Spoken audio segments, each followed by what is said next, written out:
Namaste, welcome to Engineer's Story. Today we are honored to have a guest, distinguished guest, Dr. Albert Liu, who is basically from China and does his undergrad from UK, masters and PhD from USA, and later on he moves to Canada and University of Alberta as an assistant professor.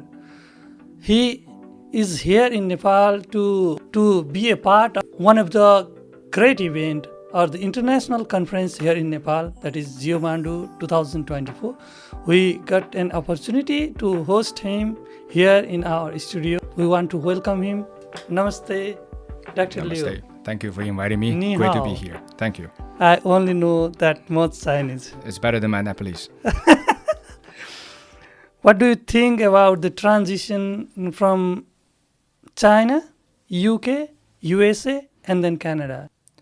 Well, it gives you a lot of different perspectives, and you can see different education system and different approaches and thinking behind the design of, for example, course curriculum and even homework assignments and exams, and those are very different approaches being taken, and then learning objectives are slightly different. And I think at the end of the day, those experience I was fortunate enough to have gave me a lot of different perspective on how different perhaps culture value different ideas and value different things, and how to implement that through education. I think that's a very important experience to have in order to appreciate the difference behind those. We used to see different Chinese individuals are all over the world in different profession. They love to round around the globe. That means I just see when I visit different countries, I found Chinese individuals are doing their great job in different countries, as we see here in Nepal also. I think you are living as a global citizen. I wasn't necessarily probably will characterize me as a global citizen, but I do perhaps again very fortunate to have the opportunity to live at different places and have different cultural background or the exposure to different cultural background. And I think in general I still carries and appreciates the Chinese cultural background that I was born and raised in, and I think those are the very important virtues that I continue to carry in my life. And also I was able to see different approaches and see different values and systems and how they deals with different types of problems, and how those problems are resolved in different society value different things. And I think having those experience definitely helped me to understand the world a little bit better, understand people a little bit better, understand our civil engineering discipline a little bit better. And I think the core values in many cultures are very, very similar. People work hard, people improve their life quality, and the next generation will live a better life. And hopefully that's the dream of everyone. That's the purpose, I think, for many families. And I think the core cultural values are very similar across the board. And I don't necessarily think that being a sort of a global citizen, if you will, necessarily confuse you. And I see more similarities than differences down to the human level. Is there any challenges in transition from different culture, or let's talk about academic? And you have gone through academy up to grade 12 in China? No, grade 10 up to China. So I think the in terms of academic, for the education system, they obviously will be slightly more different. And as you can imagine, in China and in many Southeast Asian countries, the competition tend to be very intense, very competitive due to the population, and you have many people competing for the single spot, and because the resource or if you want to characterize education as a type of resource is limited. and the space available in the university is limited. So there is a quite a bit of visible inequality within education, within the resource for education, and naturally, the consequences of that is becomes very competitive, but also becomes very selective, and you tend to have the brightest and the best students coming out, passing through the entrance exam and go to the universities, and in the UK or in sort of more kind of the developed countries, and they tend to have a larger or more abundant education resources. So the competition there naturally with comparatively less population, and the competition there tends to be slightly less brutal. I'll probably characterize that, and so that allows you to, I think, perhaps have a different perspective on what the society values. And the transition for me was, it is always difficult at the very beginning to get into any new system, to know a new place, and to go to a new country, to have a completely different background, and you need to start your life there or your career. And the transition was, I don't think I expected a huge amount of cultural shock. I think in general, I find having an open mind is extremely important for transitioning from different places to different places, as I did. And a lot of the time, I think you need to take a little bit of sort of this mentality of adventurism. I'll go adventure You a love little to bit. travel. Are those people who want to transit or who want to move here and there? They have to love to travel. I'm not sure. If anybody don't want to travel, then how can he move here and there? I guess so. Traveling is certainly a very important component in that. But once I moved to the UK to the UK for my studies, I didn't really do much traveling within the UK or within Europe. I was just busy with schools and everything else, and I think that I think have an open mind is very important. There's going to be things that are different, and there will be people that will treat you differently, and then there will be people who won't necessarily understand it. Why would they, right? They don't share the same cultural background with you. They will probably have a hard time understanding what you think or how you deal with things. And then I think you need to keep an open mind in order to understand how they think about certain things, and how you can combine your own value. Find the things that you find acceptable. You'll find that that's probably is a little bit shaky, and then how would you position yourself into that society? I think it's important to keep that in mind. Yeah. Do you think that teaching philosophy of professor in different countries are different? As we study here in Nepal, and knows that here we have the system of examination, or the system which review our percentile or our grade is quite difficult here in Nepal. Do you found any teaching philosophy differences over those countries where you study?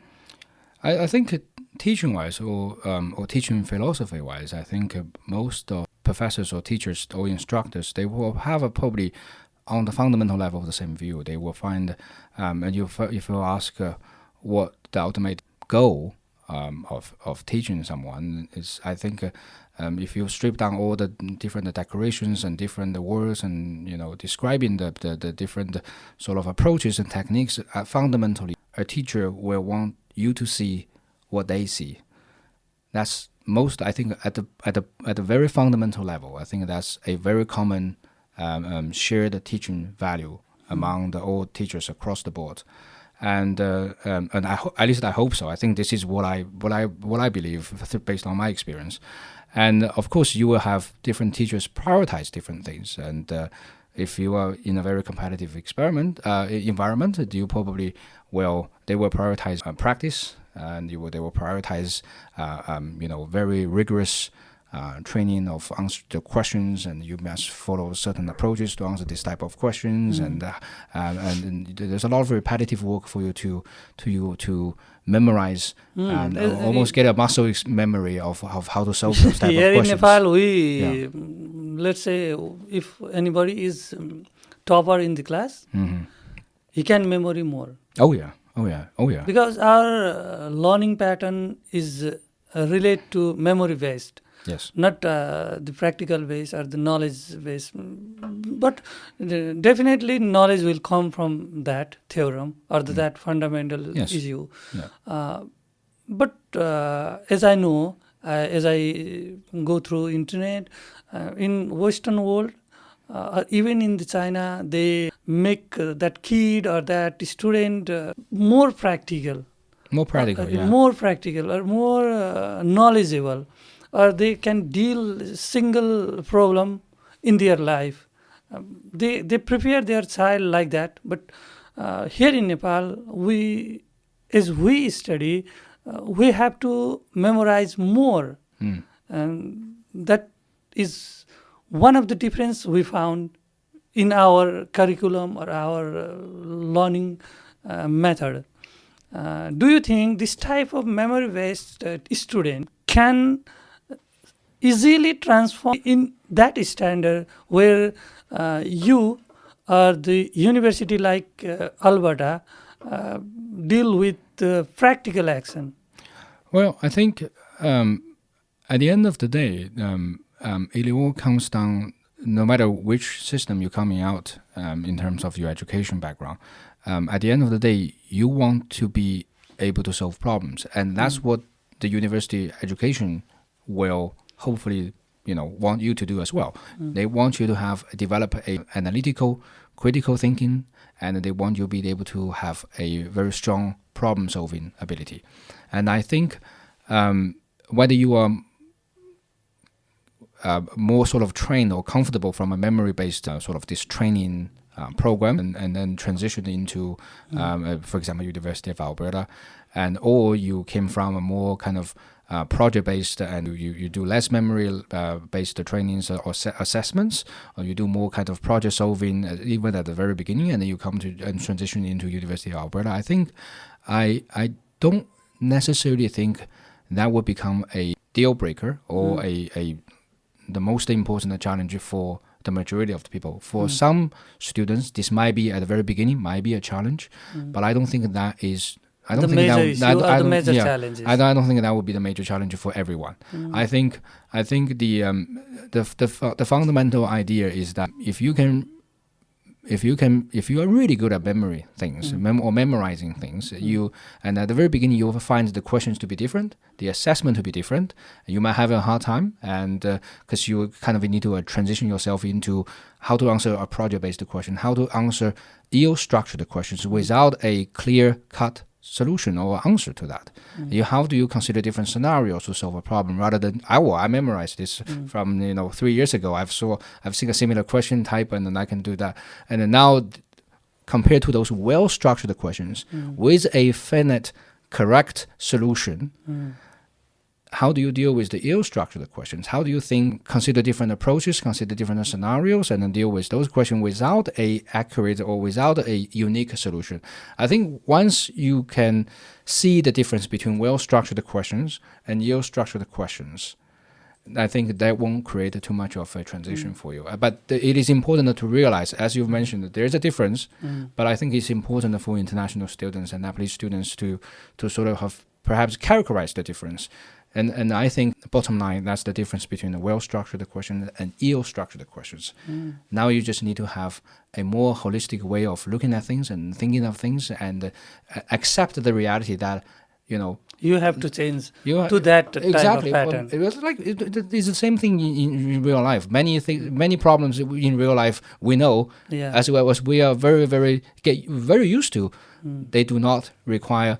They don't have a one unique solution, and then they don't have a unique correct solution. Nobody knows whether this is necessarily going to be the right or the wrong answer here. And I think for international students in terms of education, they probably understanding the transition needed to sort of accept this is a very, I think it can be an important step. If they want, they can easily do that. I think As for you. I think the majority will perhaps feel uncomfortable at the very beginning, but I think overall, I don't think this will be a long-term major challenge that renders the experience studying in the international university completely hopeless. Now let's dive into civil engineering and then geotechnical engineering. Okay. I want to link a little bit regarding this teaching methodology or the mindset how we are learning here in Nepal and that country. As you have Nepalese student in your lab also. You have brilliant student from Nepal. I believe I do, yes. What do you think? Nepalese students are equivalent to other students from international domain, any other country, or something little bit up and down? Well, I have one PhD student, and he's from Nepal, and so my database is very limited. I have one student, and that particular student is a brilliant student, but we have alumni from University of Alberta, and those alumni they graduated and from the geotechnical program, and they are doing brilliant work in their respective field, and both in geotechnical engineering, and I think. They have a very good reputation here in Nepal and also internationally. Still, we were very, very, very happy this time when I was here. My colleagues who worked with them in the past made sure that I will go out and take a photo with them because they miss them very much. And so overall, I would probably say we are almost 100% very happy with the Nepalese students we have had in our geotechnical program at UFA. Oh, that's great. Then more Nepalese students can apply there. I would strongly encourage you to do so. Yes, absolutely. And get chance to work with Dr. Liu. Yes. Let's dive into civil engineering. And what inspired you to dive into civil engineering or the field where basically we tell this engineering as a traditional engineering, not the recent engineering which is towards the IT or towards the technology, but we are doing the work for the infrastructure, basically for the physical infrastructure. Yeah, I think this there's a very important mentalities that we need to have, and one of my professors at Georgia Tech and Dr. Burns, she once said, I think I want to quote this one, and the civil engineers were the public servants, and which means that if everything goes right, they shouldn't be seeing us. They only see us when there's something wrong, and if everything goes smoothly, you should be invisible. You should not, as a civil engineer, you should be operating, not in total darkness, but you should be operating behind the curtain, and everything runs just very smoothly. And the people, and many people would almost take everything for granted. We're supposed to get water from the tap every day. What do you mean there's no water? And for civil engineers, if the society is accepting the norm that you have water every day, the sewage system is functional. You have electricity and being generated by the hydro dams, and then you have the power, and then you can travel along the road without feeling the risk of potentially blocked by a landslide or even killed by a landslide. Then I think we're doing a pretty good job, and this is also something that is very, perhaps this is not going to be the most talked project. This is not going to be the hottest project in the field, in the engineering field in general. And the people, you've got a lot of people talking about, as you mentioned, the computer science and IT, and you got a lot of people talking about the large language model. You got a lot of people talking about quantum physics, and they're all very, very, very interesting topics. And then you don't hear people talk about the civil engineering a lot, and this is the common case for in this field in general. But I think that means that we're doing things right. I'm asking this because at that time when you choose this stream, when you are going to undergrad study, you have to choose civil engineering or another engineering. Yeah. You have to at that time, yeah? Yes. And what inspired you to go towards civil engineering?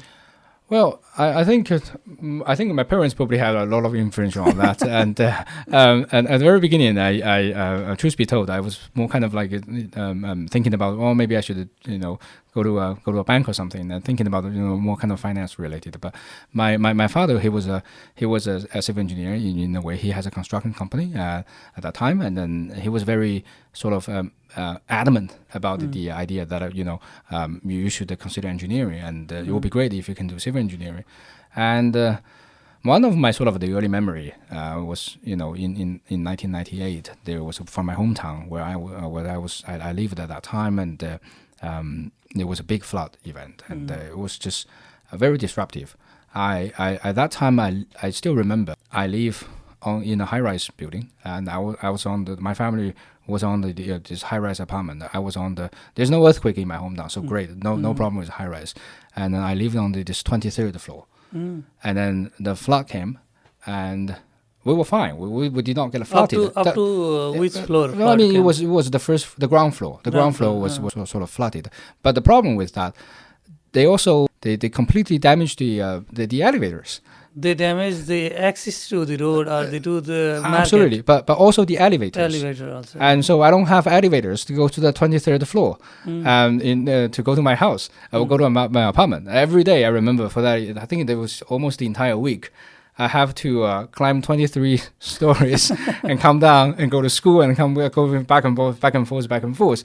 And then I'm not complaining those stairs, extra exercise that I need to get, because a lot of people actually suffered much more severely from those flooding events, and their house got destroyed by the flood, and their livelihood got completely changed or disrupted by the flood. So in comparison to those situations, I was again fortunate, but that was my early childhood memory. That how did the levee system fail so catastrophically under this rainfall? There was a sort of the monsoon season at that time. There was under this intense rainfall, and it was not even climate change being talked about. That was 1998, but now with the more increasing sort of the more frequency, higher frequency, and more record number of this extreme weather event, and I think that we have to take a much serious look at what the problem we have to deal with for this generation and for next. As you gone through different sites here in Nepal, you might have seen, you sure saw those cases here in Nepal, because recently we are encountered with one of the largest flood, heavy rain. Yes. Yeah, and that damages different infrastructure, even road, building, bridge, or the river embankment. But you are doing research for the post-disaster, for the resilient infrastructure. And what might be the solution for the country like Nepal is we don't have much amount of money. We are a developing country in the sense of economy. We are a small economy. We don't have a large amount of money to throw over there and make them... The problem go away. Yeah. We have less amount of money.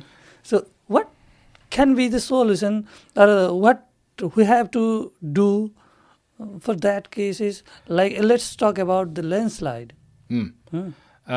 So part of my research during my PhD focused on the post-earthquake debris flows after the 2008 Wenchuan earthquake, because as many geotechnical engineers would know that if you have a large this intensity of earthquake, and this mega earthquake tends to create a lot of seismic landslides. That's the landslides occurred during the earthquake, and this is especially the case for a mountainous region like Nepal.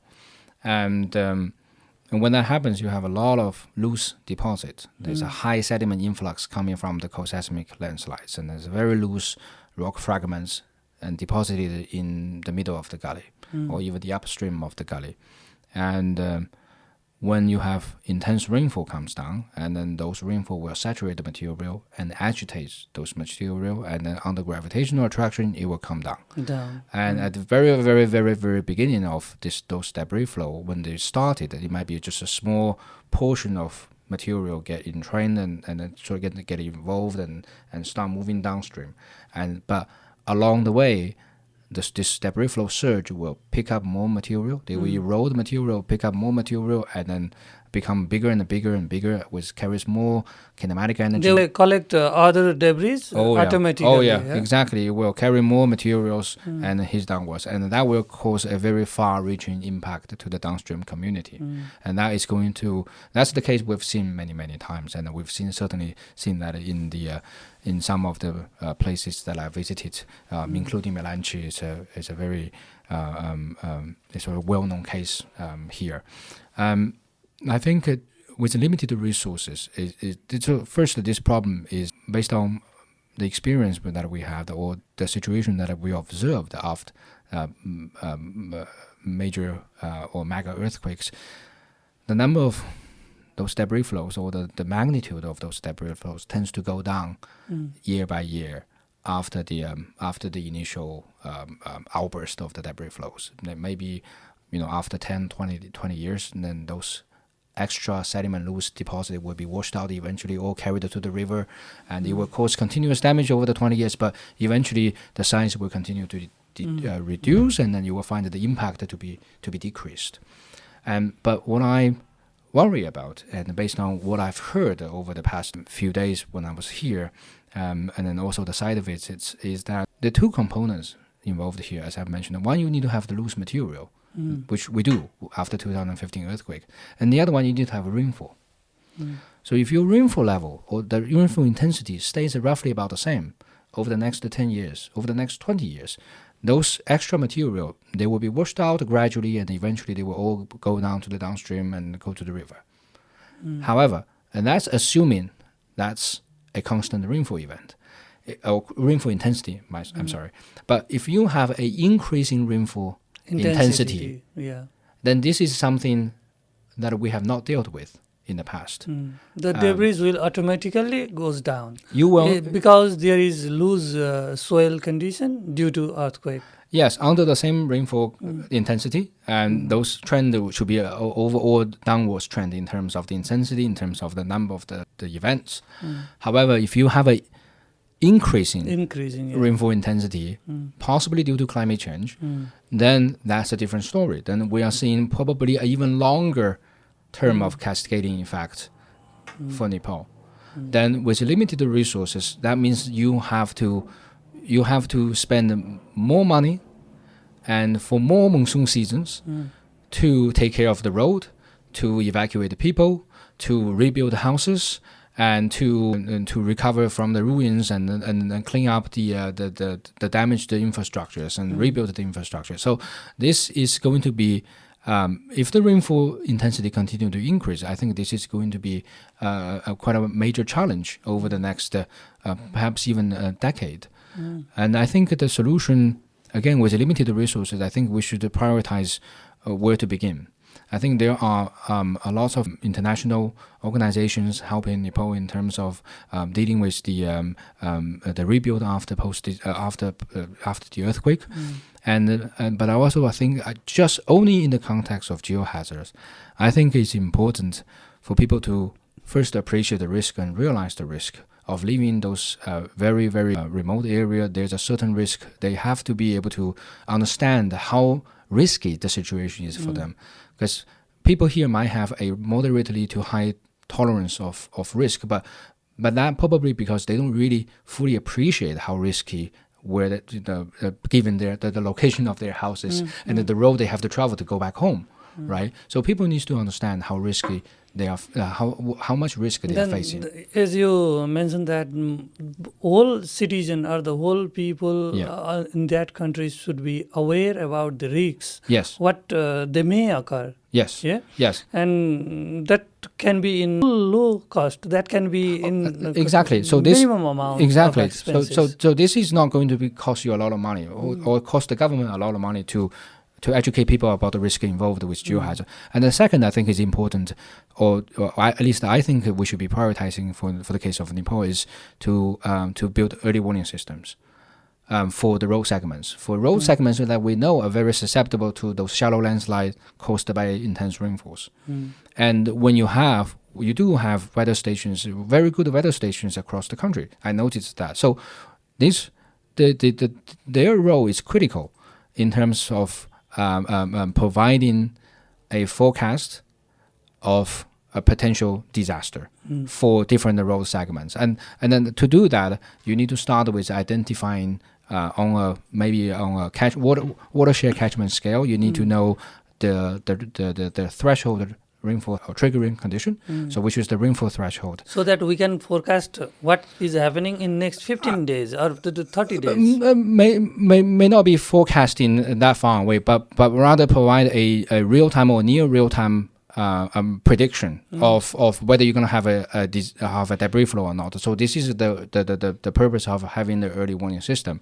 If you know the rainfall is continuing to increase and it's about to cross the threshold that historically that generates a debris flow, then you need to perhaps alert people. And then what I do find here is very nice here. You have reception, you have signal reception everywhere. No matter how high you are at the mountain, or at least based on geohazard science I've traveled, I have no problem accessing internet using my cell phone. And which is, I think that's a very, very, very important thing, which means that you have the data platform or data transmission platform for the early warning system. But you need to build that infrastructure. I think it will be perhaps very beneficial, and then it should be prioritized for the country of Nepal, because that will directly reduce fatality during the monsoon season. Oh, that means you are focusing on awareness, and next part is the forecasting, or let's say that the data you can pass towards the public, so that public you can send an alert to the public. Maybe that alert will help them to move away from their houses or that road, or avoid that segment of the road. Don't travel that particular road. We have faced a major problem in that condition here in Nepal. Many times when the government publish the alert, or even government send the SMS to every people, but people are not accepting that. They do not believe that will happening, or they think this is a minor issue, landslide. They are saying today that landslide is coming, tomorrow that coming. It will not impact us very much. So in our case, I think discipline is also a major part. We have to aware to our public, because if the government is telling something not to do, you should not do that. Yeah. But as you are from China, your country is too much disciplined. It's definitely, I think the government has a lot of power. Yes. But our country, but citizens I are think that much.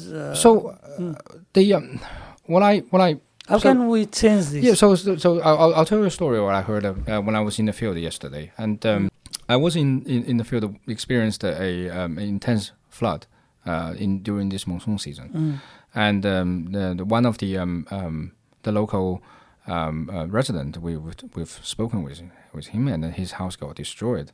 And then one thing that I was specifically interested in knowing is that the flood occurred about 1 a.m. in the morning. He was sleeping at that time, and he got a phone call, not by the government, but by his friends living in the upstream, neighbors, and living in the upstream community, even further upstream of them, and called them, said there's a big event there's a big flooding event coming down, and asked them to evacuate.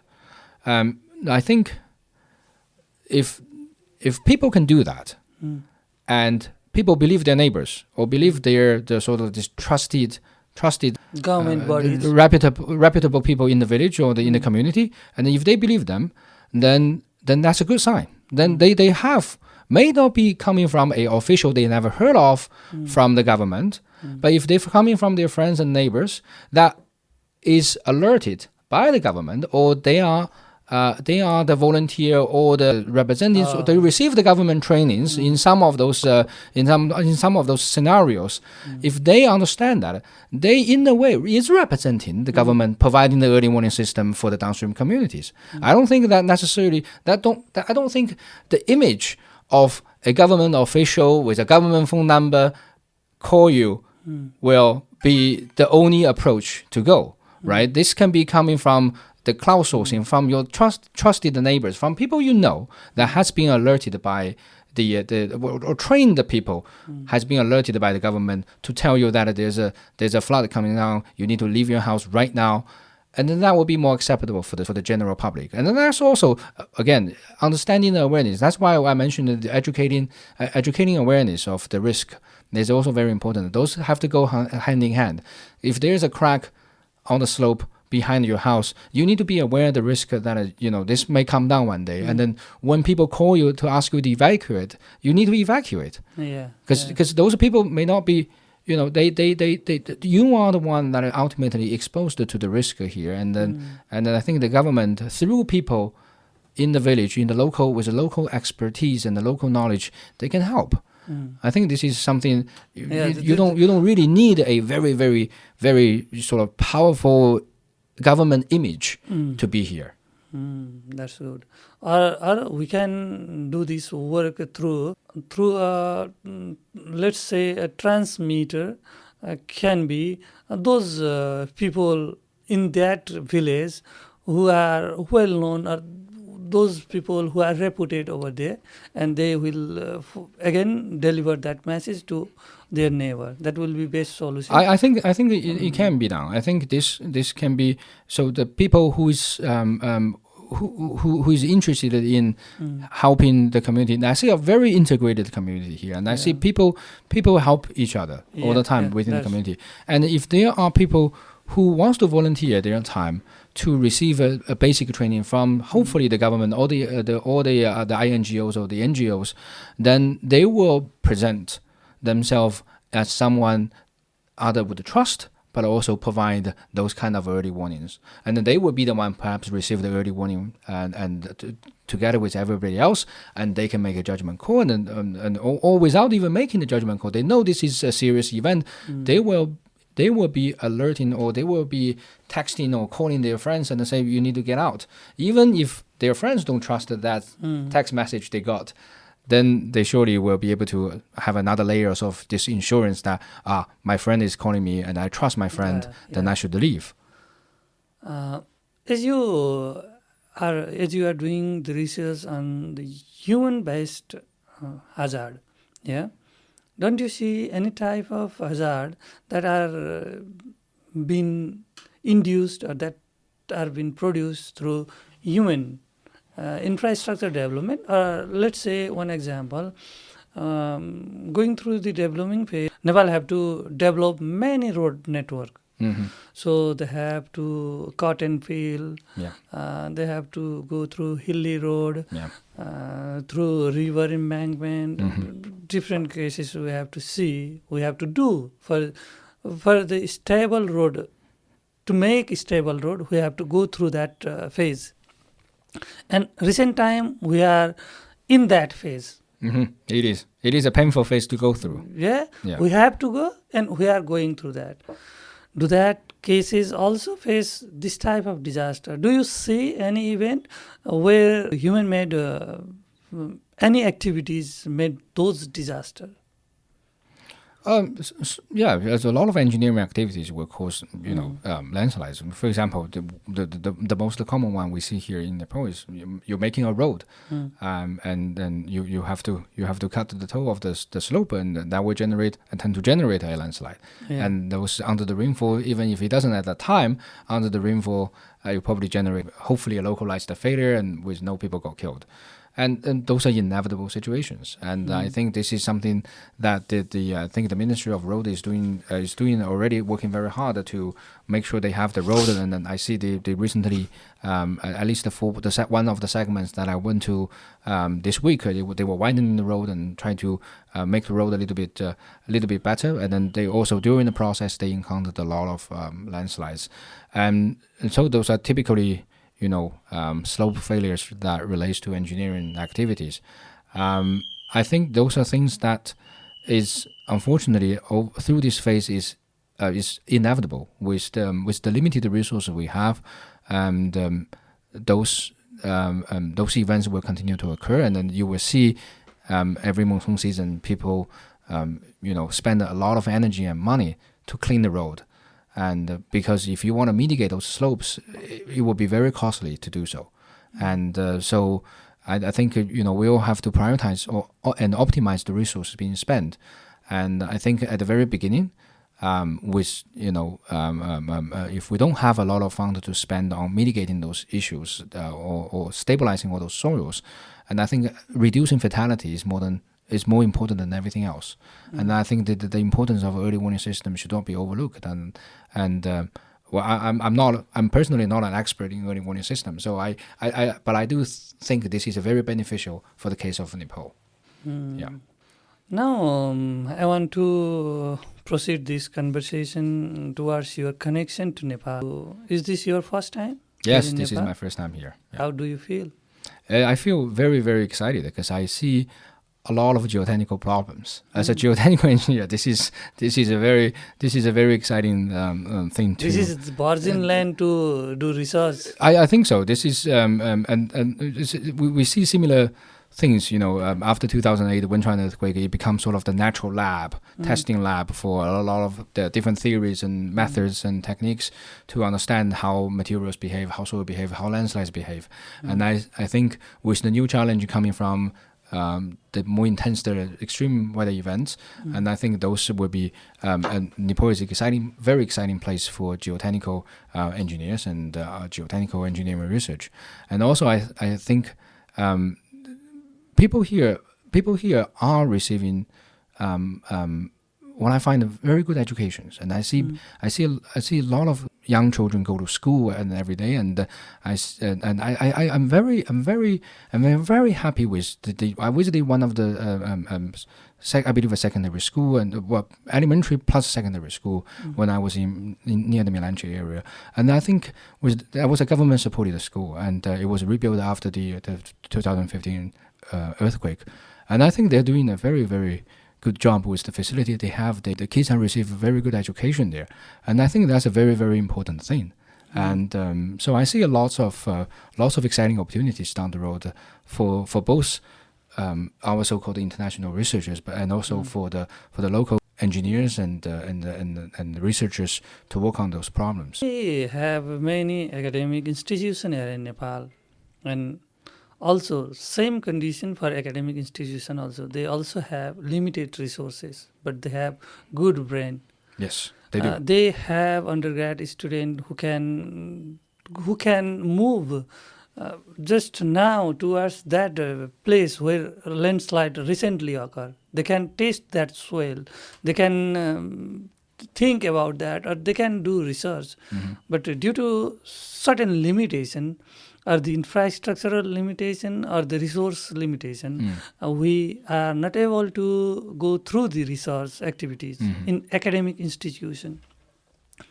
How can your institution or the university from Canada and Nepalese University can collaborate in those cases? How they can do such activities as let's think about you have 3 students doing research on landslide, and here we also have different students want to do research. Yeah, then you people are staying there in Canada, these people are staying here in Nepal. Can they collaborate like that? Are they like institution or the student? I think we've seen a lot of collaborations already. Well, I mean, this is my first time here in Nepal, so I'm still in the sort of exploring phase. I don't know exactly how the typical collaborative system or joint funding system works here. So I'm certainly open to that. But I do know there's a number of professors from the university here. They collaborate very frequently and very closely with other international researchers. I think I think they have established the collaboration is there. Yes, that is collaboration is here. But I'm asking you because you are one of the global leader in the field of geotechnical engineering, because you are having huge number of students in your university. And what do you think about Nepal regarding that aspect?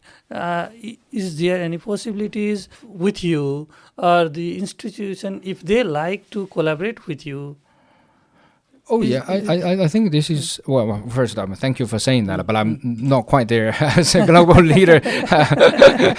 Thank you for saying that. But so I think there are opportunities. I think the first of all, at the UFA, I think we are very happy to accept students from Nepal, and there is no. I don't think there's any roadblocks there to prevent them coming to Canada to do their PhD, or even as exchange students, visiting students coming over for 1 year, for 2 years, while they are working on their PhD either in Nepal or in another country. I think we're open to that, and I don't think that would be a problem. And we are certainly interested in knowing. It is far away from, you're right, it's far away from if you want to travel from Canada to Kathmandu, it takes a long time. Long time also, and this is expensive in case of the exactly citizen where we live. Our per capita income is also very less. Yeah, you understand. Yeah, I think nonetheless, I think that it would be great if the authorities can think more long term, and then they need to invest, as you said, they have good brains, and then they need to invest in that, and I think they need to invest in the talents, and I think I've spoken with many Nepalese students and then also geotechnical engineers who either came back or did their PhD somewhere else and then stayed there.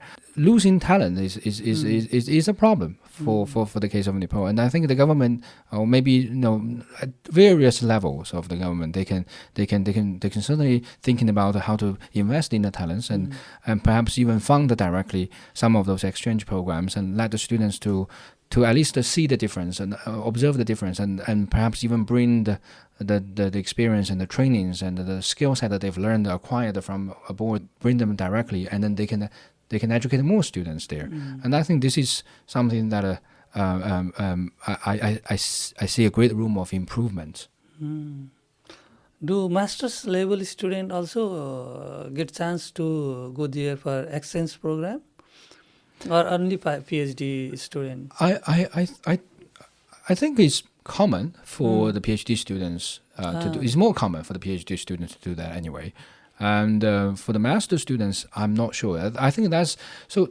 I think it's very it sort of depends on the professors, and if the professor have a connection with another professor somewhere else, for example in Canada, and then they say, well, we have this interesting problem that we want to work on, and I believe, I've seen people perhaps sending their student from Canada to come over to here and spend a year working on this research problem, and that's a form of collaboration. And then also, in equivalent, certainly, the students can visit Canada, and this can be either funded by the Nepalese government or the university directly, or funded by other funding agencies and other universities. I think those collaborations are there, and then we just need to explore a little bit more. Perhaps students did not realize the opportunities here, or I think there are different approaches to do that, and I don't think that will be a major hurdles exist for those visiting period or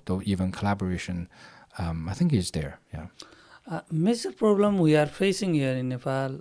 I want to tell you that those students, those brilliant students who have done bachelor here in Nepal or master here in Nepal, really want to migrate Mm. and in easiest way, so that they choose those path where they have to pay certain amount of money and go there for next degree and migrate over there. That is the one cases we usually look towards different student going.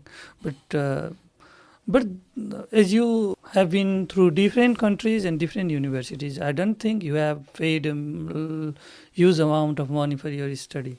I don't think so. Do you? I In your personal case? in my personal case, sorry, do I have a lot of research money? Sorry, I didn't. No, catch- no, no, yeah, no, no. Sorry, I didn't catch the last part. Many students from Nepal are Yeah. going abroad Yeah. or Canada Yeah. or Australia Yeah. by paying themselves, or they have to go there and Mm. work hard and Right, to study. support themselves. But Yeah. I think you have not paid any money through your study. I think so. For my well, I mean, surely I paid my tuition in my undergraduate study. I don't think. I didn't have a scholarship to go to my undergraduate studies. I was paying. PhD or the masters? Oh, PhD and masters. Yes. Oh, okay. For my grad studies. Yes. I received a stipend, and the tuition was waived. So I received the stipends. Yes, I was. I think most of the PhDs they are funded by a project or research program.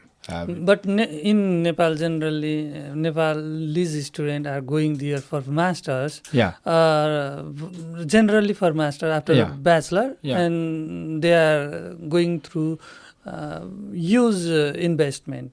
They are going there, paying huge amount of Yes, money. yes, That yes. is the main problem, because So that's why I believe that the authorities or the different organizations and governments they need to invest in that. They need to help the student to offset those expensive bills, and because in return they will have not only brilliant minds, but also they have person with the skill set, and also they want to come back and help.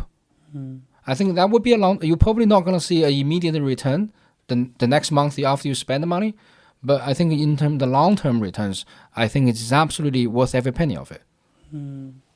That's great. It's been long conversation with you, Dr. Liu.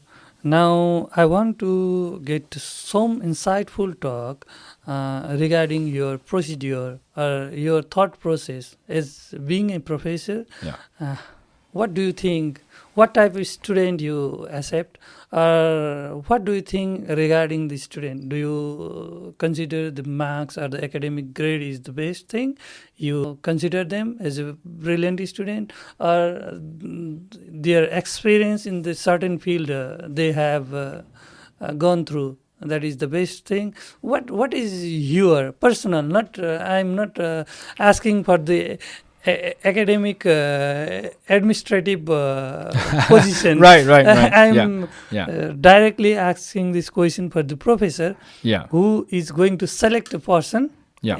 among 10, Yeah. and what he looks. Yeah, I think that's I mean, it's a very hard process, to be honest. And in general, I think in my own mind, I think it is always depends a little bit on luck.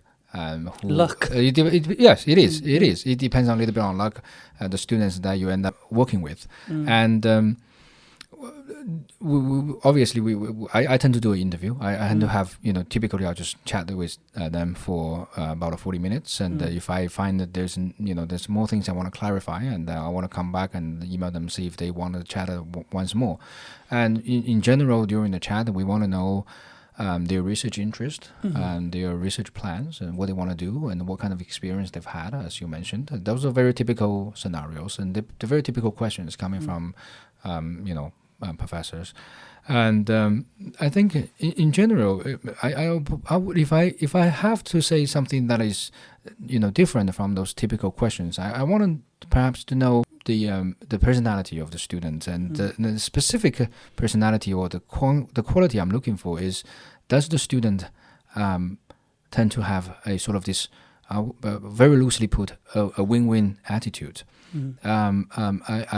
Because as a supervisor, if the student do well, I do well, and vice versa. If I do well, the student tend to do well as well, and I think that should be, and I think it is, the general belief of many supervisors, and so I'm interested in, perhaps thinking when students are thinking approach or thinking a problem, they tend to maybe thinking in the back of their mind how to make the pie bigger rather than just cutting the pines. And I don't. This is very ambiguous, and this is a little bit vague. But in general, I'm hoping that the students that I get to work with is not only interested in solving a specific problem, but they are also not against to become a leader of solving similar type of problems down the road. And I think that's a very important mentality to have for the students. And what about regarding grade? The grade, I think, certainly you from the administrative perspective, you need to have a minimum requirement. Minimum 3.0 GPA. But if you have a 4.0 GPA, that's great. That's fantastic. And then if you have a 3.5, I can tell you that research is not going to be the hardest thing in your life. It shouldn't be, really. And the research, if I want to put this in a very sort of a little bit of cynical view to this, is research is easy as long as you put the time and effort and the determination there. Because it's a very fair process. The more time you spend on this, the better you become. It's a very fair process. This is perhaps the most fair process before you leave school and go to the real world. And this is the last journey that you will have a very fair return of what you put in. If you want to invest yourself, if you want to do well in grad school, you spend the time, focus on your research, you put in the 12 hours, or maybe how many hours that you want to celebrate your research, you will get a return. And then the more you spend, the more return you're going to get. It's a fairly fair cut. You looks towards the dedication of the student. I think the students needs to have the dedication. That's 100% very, very important. It needs to be motivated and needs to have something they truly interested in. The problem, they need to be interested in the problem. I always ask the student. You have to think more to choose a certain student. I have to think more to choose a certain student. In that case, if you have to choose 5 students, if there are 15 students you have in the list, then that will make you stressful situation. I'm very stressful. When it comes to this, I'm very stressful because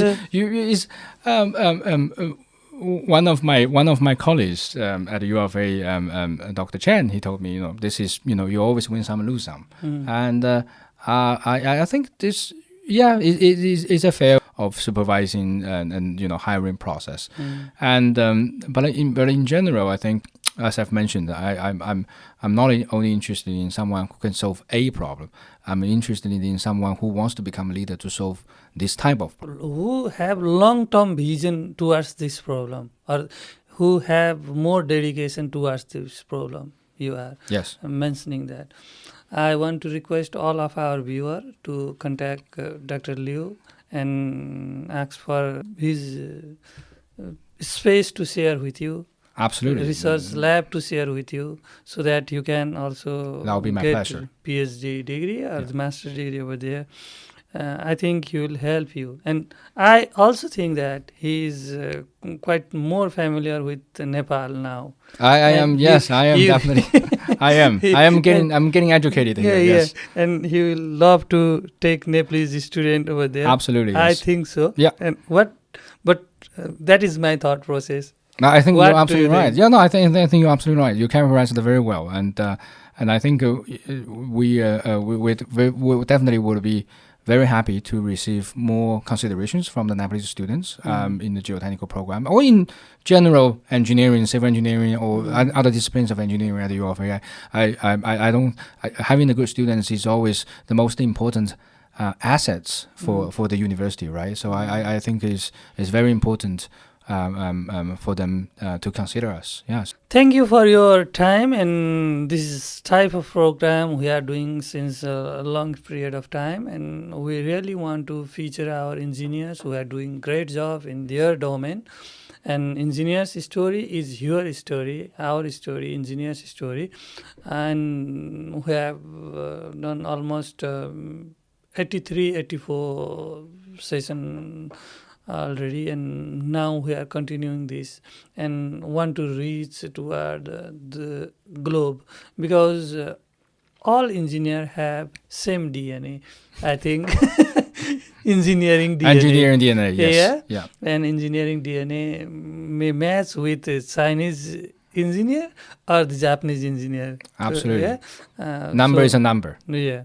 So in the last, what do you want to say regarding our setup or regarding our program? And to those students who want to contact you, or those students who want to go in depth regarding those topics you have mentioned in your LinkedIn, in your website of that university's website. Yeah. I have gone through that there are many topics. Yes, you are interested in. Yes, Yeah? I tend to have a pretty wide range of interests. And You have. Yeah, for better or for worse. Yeah. Yeah. What do you think about this program, and what do you want to say to those students? Yeah, I think this is a very, very important work you are doing. I think the voice of the engineers needs to be heard more. And in the society that is very busy with different, very loud noises coming from different directions, I think having the engineers with measured conversations and important thoughts behind, based on real world projects, I think is extremely important. And also this what you are doing will inspire, hopefully, millions of young researchers, young engineers to come in all these different disciplines. And I think this is something that's absolutely important, especially for the case of Nepal. We need the talents, and then we need the talents to help the Nepal, the country, to become a better place. And I think, I hope there will be more investment in training and using and keeping those talents here. And I think what you are doing here is the first. I believe is the first step to get the voice out, to let the people know the problems, let the people know the challenges that are faced by the Nepalese engineers or engineers working in Nepal, and I hope you will get more subscribers down the road with your channel, and then I hope people will continue to enjoy the stories being presented here. Thank you from our part, our team, and hope you love our conversation or our setting. And more, we want to request you, please consider Nepalese student in your lab. I absolutely will. So yes. that our student will get brilliant, insightful research activities, which they have to get to develop our nation. Absolutely. Thank you, sir. Thank you very much. Thank you for having me. Thank you.